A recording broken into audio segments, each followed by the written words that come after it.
ألا إن أولياء الله لا خوف عليهم ولا هم يحزنون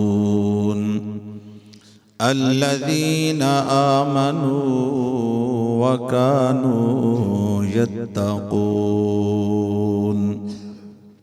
اللہ رب العزت کی حمد و ثنا عرض کرنے کے بعد قرآن مجید فرقان حمید کی سورت یونس کی آیت نمبر 63 تلاوت کی ہے۔ اللہ تعالیٰ کی بارگاہ میں دعا ہے ہم سب کو فیضان قرآن نصیب ہو اور ہم سب کو قرآن پاک پڑھنے سمجھنے اور اس پہ عمل کرنے کی توفیق عطا فرمائے۔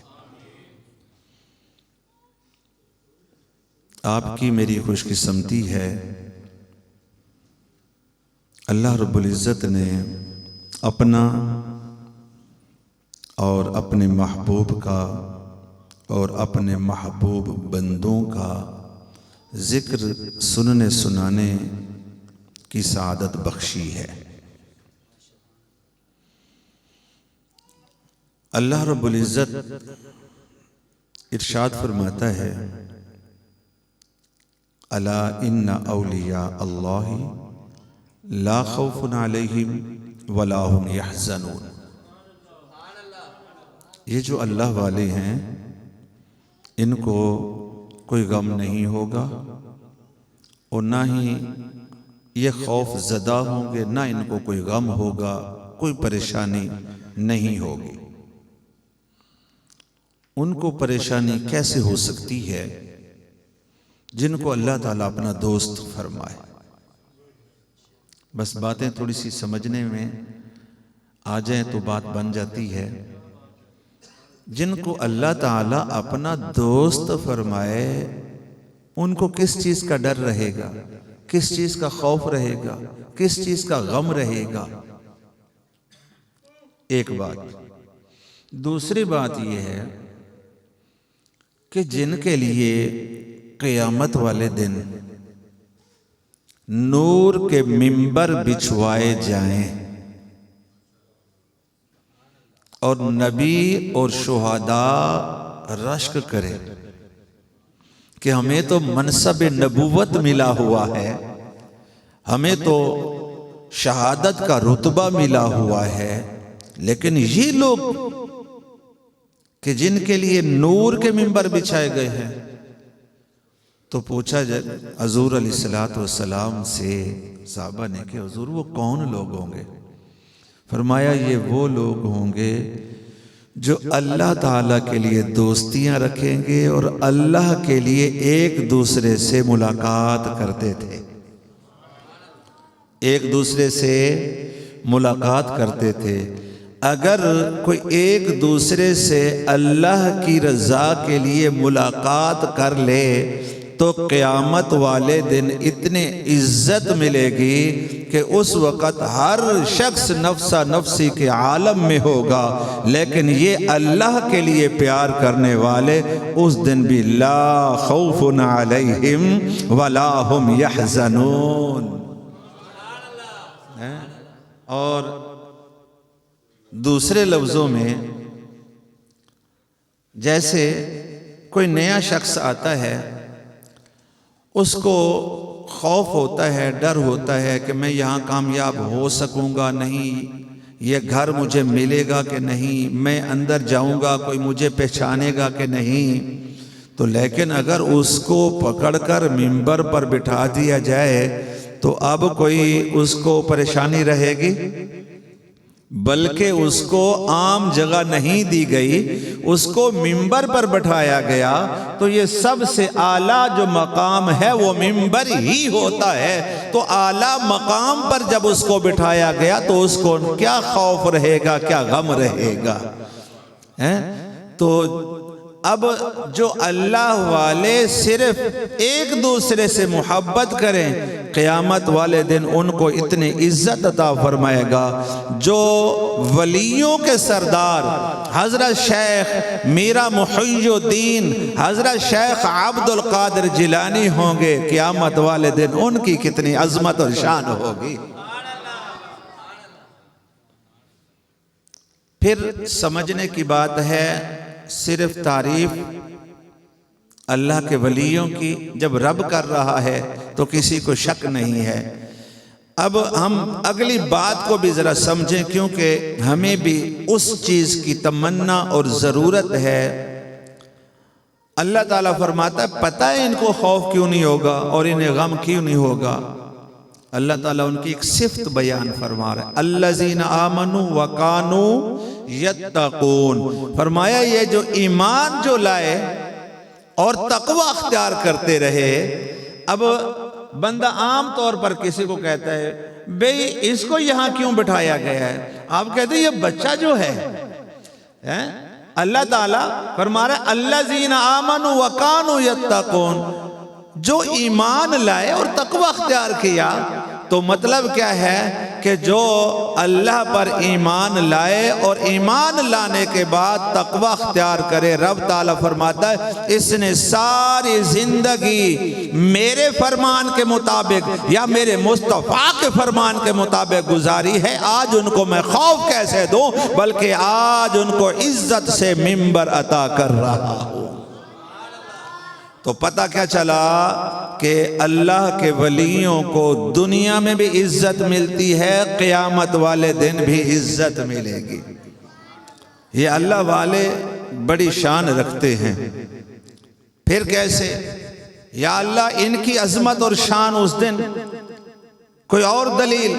پہلی دلیل تو یہ آ گئی الذین آمنوا وکانوا یتقون، فرمایا ہاں دوسری دلیل یہ ہے کہ اس دن ان کو خوف کیوں نہیں ہوگا، باری تعالیٰ وہ بھی بتا دے۔ اللہ تعالیٰ فرماتا ہے وَاعْلَمُوا أَنَّ اللَّهَ مَعَ الْمُتَّقِينَ، اور میں جو ان کے ساتھ ہوں گا۔ ایسے نہیں ذرا پیار سے کہنا سبحان اللہ۔ اب دیکھیں اس دن حساب کون لے گا؟ اللہ تعالیٰ لے گا۔ جنت بھی ہے، دوزخ بھی ہے، خوف تو سبھی کو ہے۔ نہ جانے آج میری کیا حالت ہوگی، نہ جانے آج میں کہاں جا کے ٹھہروں گا، جنت میں جہنم میں، آج میرے لیے کیا عذاب ہوگا عطاب ہوگا، آج کیا صورتحال بنے گی۔ ہر بندہ اس دن جو پریشان ہوگا تو آخر انہی وجوہات کی بنا پر ہوگا۔ اب اللہ تعالیٰ سے سوال ہے کہ باری تعالیٰ ساری دنیا پریشان، لیکن یہ جو تیرے دوست ہیں تو کہتا ہے لا خوف علیہم ولا هم یحزنون، ان کو کوئی خوف نہیں ہوگا، کوئی غم نہیں ہوگا۔ تو کوئی دوسری دلیل رب تعالیٰ فرماتا ہے وَاعْلَمُوا أَنَّ اللَّهَ مَعَ الْمُتَّقِينَ، اس لیے ان کو کوئی خوف غم نہیں ہوگا کیونکہ میں خود خدا ان کے ساتھ ہوں۔ تو جس نے عذاب دینا ہے وہ آپ کے ساتھ ہو تو عذاب کون دے گا؟ جس نے آپ کے بد اعمال کی بنا پر آپ کو جہنم میں ڈالنا ہے وہ بھی آپ کے ساتھ ہے، تو جہنم میں کون ڈالے گا؟ تو اللہ کے دوستوں کی بہت بڑی شان ہے، کیونکہ اللہ فرماتا میں ان کے ساتھ ہوں۔ یہ تو اللہ فرماتا نا لا خوف، ان کو کوئی خوف نہیں ہوگا۔ پھر تیسری دلیل حضرت شیخ عبد القادر جیلانی قطب ربانی شہباز لامکانی رضی اللہ تعالی عنہ فرماتے ہیں، جس طرح کتاب محسن بزبان محسن میں حضرت صاحب سرکار نے لکھا ہے کہ سرکار غوث پاک مریدوں کو کیا فرماتے ہیں، مریدی لا تخف، اے میرے مرید تو خوف نہ کر۔ کیوں؟ اس لیے اللہ قیامت والے دن ان کا حال فرما رہا ہے، یہ اللہ والے جو ہیں یہ میرے دوست ہیں، ان کو کوئی خوف نہیں ہوگا۔ یہ اللہ والے اپنے مریدوں کو کہتے ہیں خوف نہ کر، جس سے خوف کرنا وہی تو ہمارے ساتھ ہے۔ تو جن کے مریدوں کو خوف نہیں ہوگا ان کے شیخوں کو کیسے ہو سکتا ہے؟ تو اس لیے اللہ تبارک و تعالیٰ نے اللہ والوں کو بڑی عظمت اور شان عطا فرمائی ہے۔ اور تیسری دلیل رب تعالیٰ قرآن پاک میں فرماتا ہے ان اکرمکم عند اللہ اتقاکم، فرمایا تم میں سے سب سے زیادہ عزت والا وہ ہے جو متقی ہے. ذرا کہہ دیں سبحان اللہ. سب سے زیادہ عزت والا کون ہے؟ جو ذرا زور سے بولے. یہ ہمارے لیے ہے، ہمیں یاد رکھنے والی چیز ہے. جہاں ہم غلطیاں کریں تو یہ چیزیں ہمیں یاد دلائیں کہ بھئی رب تعالیٰ کے ہاں عزت بنانی ہے تو متقی بننا پڑے گا. رب کے ہاں عزت پانی ہے تو کیا بننا پڑے گا؟ چھوٹی سی مثال ہے. آپ حضرت صاحب کی نظر میں آنا چاہتے ہیں تو جو حضرت صاحب چیز پسند کرتے ہیں آپ اس کو پسند کریں گے تو حضرت صاحب کی نظر میں جلدی آ جائیں گے. مثلاً یہ حضرات بیٹھے ہیں، لیکن جو طریقت والے لوگوں کی ٹوپی مبارک ہے، جب آپ یہ پہن کر بیٹھے ہوں گے تو جب حضرت صاحب نگاہ دوڑائیں گے تو سب اپنے ہی نظر آئیں گے نا، تو آپ ان کی نظر میں جلدی آ سکتے ہیں. جو حضرت صاحب کو پسند ہو آپ بھی وہی چیز پسند کریں تو حضرت صاحب خوش ہوں گے یا ناراض؟ ذرا بولیں. خوش ہوں گے نا. تو اب حضرت صاحب کی چاہتے ہیں کہ نظر آپ کی طرف ہو تو آپ وہ کریں گے جو حضرت صاحب کو پسند ہے. رب تعالیٰ چاہتا ہے کہ تم میرے ہاں عزت والے بننا چاہتے ہو تو تقوی اختیار کرو. اس لیے ان اکرمکم عند اللہ اتقاکم، کہ تم میں سے سب سے زیادہ عزت والا وہ ہے جو سب سے زیادہ متقی ہے. تو اللہ تعالیٰ عزت بھی انہی کو دے رہا ہے جو متقی ہیں، جو تقوی والے ہیں، اور انہی کے بارے میں فرما رہا ہے کہ انہی کو خوف نہیں ہوگا، انہی کو کوئی ڈر نہیں ہوگا. تو سب سے زیادہ یہ عزت والے ہیں، سب سے زیادہ یہ عزت والے ہیں. اگلی بات، یہ سب سے زیادہ عزت والے ہیں. حضرت شیخ عربی، سب کہیں رحمت اللہ علیہ. حضرت شیخ عربی رحمت اللہ علیہ کے ہاں اولاد نہیں تھی. آپ حضرت شیخ عبد القادر جیلانی رحمت اللہ علیہ کی خدمت میں حاضر ہوئے.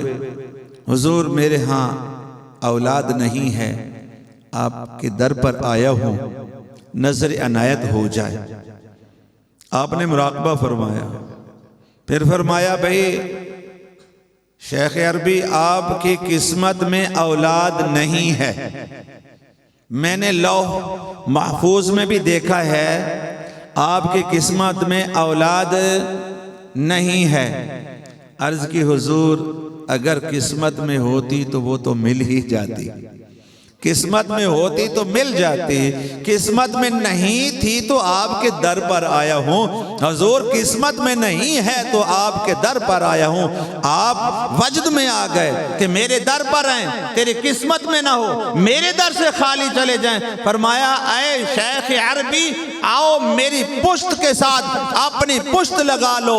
میرے صلب میں، میری پشت میں، میری اولاد میں سے میرا ایک بیٹا بچہ تھا، جا وہ تجھے میں اپنا بیٹا عطا کرتا ہوں. ذرا سبحان اللہ. حضرت شیخ عبد القادر جیلانی نے اپنی پشت میں جو اپنی اولاد میں سے ایک بیٹا بچہ، فرمایا جا یہ بیٹا میں تجھے دیتا ہوں. جب وہ بیٹا پیدا ہوا تو اس کا نام رکھا گیا حضرت شیخ محی الدین، معروف کیا ہے؟ ابن عربی. ان کا نام کیا بنا؟ ابن عربی. جیسے عبداللہ نام ہے اور بیٹے ہیں حضرت عمر فاروق رضی اللہ تعالی عنہ کے، تو حضرت عبداللہ بن عمر تو مشہور کیا ہے؟ ابن عمر. مشہور کیا ہے؟ ابن عمر. جس طرح بیٹے کے نام عبداللہ ہے، بیٹے ہیں حضرت عباس رضی اللہ تعالی عنہ کے، تو کیا حضرت عبداللہ بن عباس مشہور کیا ہوئے؟ ابن عباس. اسی طرح والد کا نام شیخ عربی ہے تو ان کے بیٹے کا نام محی الدین ہے تو مشہور کیا ہوئے؟ ابن عربی، عربی کے بیٹے ابن عربی ان کا نام رکھا گیا. تو یہ بہت بڑے پائے کے ولی بنے ہیں. آپ تفسیر قرآن پاک کی تفسیر لکھ رہے ہیں سورت یوسف کی. جب اس آیت پر پہنچے کہ جب حضرت یوسف علیہ السلام کو بی بی زلیخا نے اپنے آخری 7ویں کمرے میں بلایا، پیچھے تالا لگایا، اب وہاں مفسرین اپنی اپنی تفسیروں میں لکھتے ہیں کہ حضرت یوسف علی نبینا کو ان کے والد حضرت یعقوب علیہ السلام کی شکل، تصویر ان کے سامنے لائی گئی، شکل دکھائی گئی۔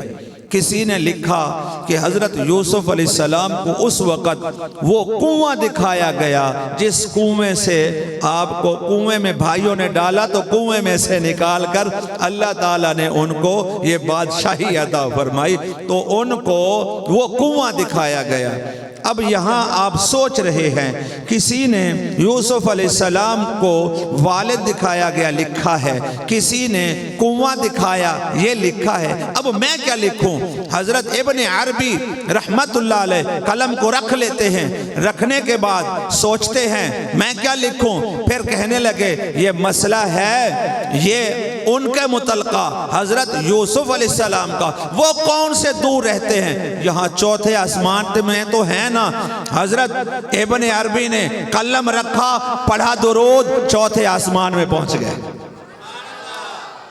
جا کر اپنا مسئلہ حل کروایا، حضرت یوسف علیہ السلام سے ملاقات ہوئی۔ اب غور کریں، جن کی اولاد کو رب اتنی عزت دیتا ہے، چاہے تو زندگی میں زمین سے اٹھیں چوتھے آسمان پہنچ جائیں، یہ جن کی اولاد کی یہ شان ہے، ان کے والد حضرت شیخ میرا محی الدین عبد القادر جیلانی کی کیا شان ہوگی؟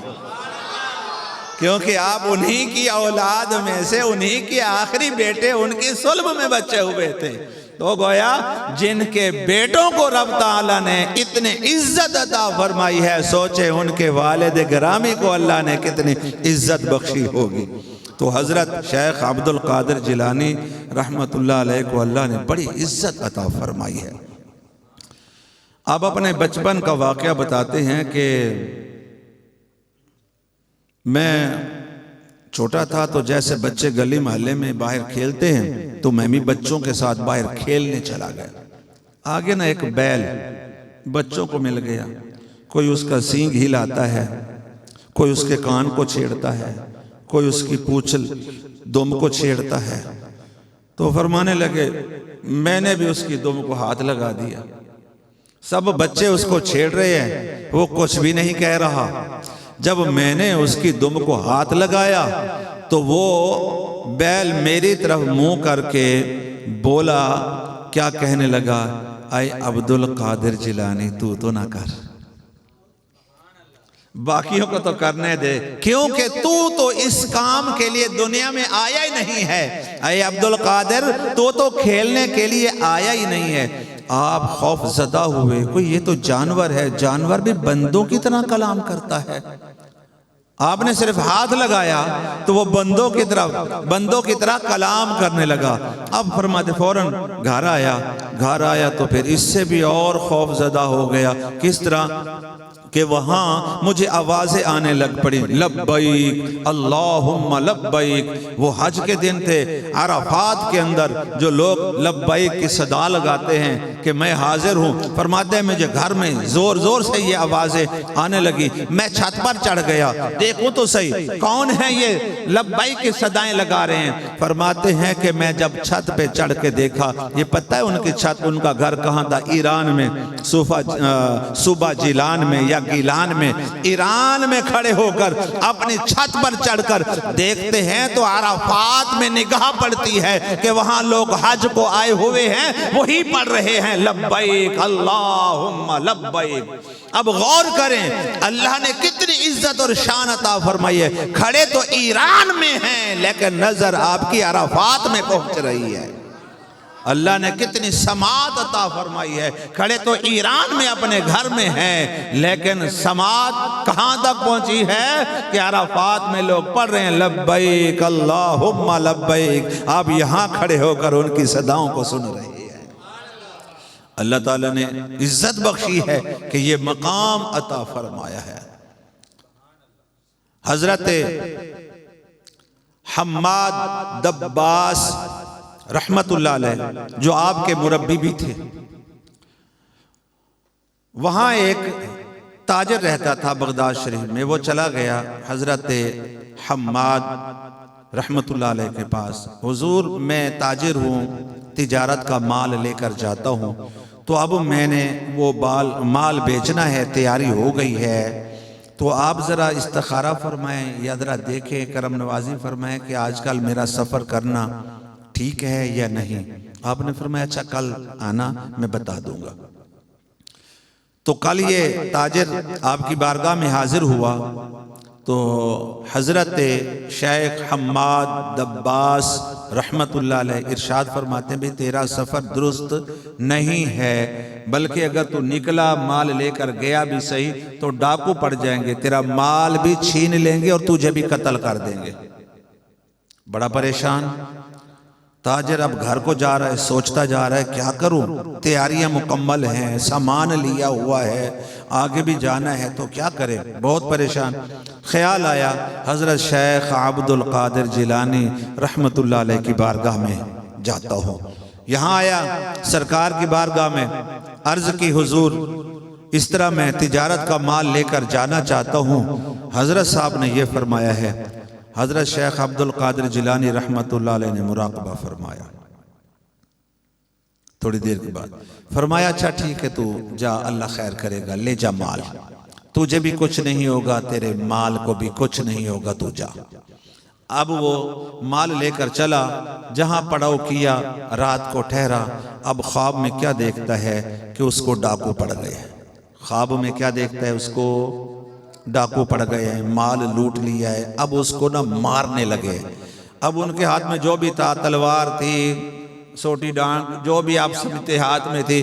اب آپ اس تاجر کو جب وہ ڈاکو مارنے لگے نا، تو یہ خوف سے یکدم چونک اٹھا، تو آنکھ کھلی تو دیکھا تو ابھی تو کچھ نہیں ہے، لیکن وہ حضرت صاحب کی بات یاد آ گئی کہ حضرت حماد رحمت اللہ علیہ نے فرمایا تھا کہ تو جائے گا، تیرا مال بھی چھین لیں گے اور تجھے بھی قتل کر دیں گے۔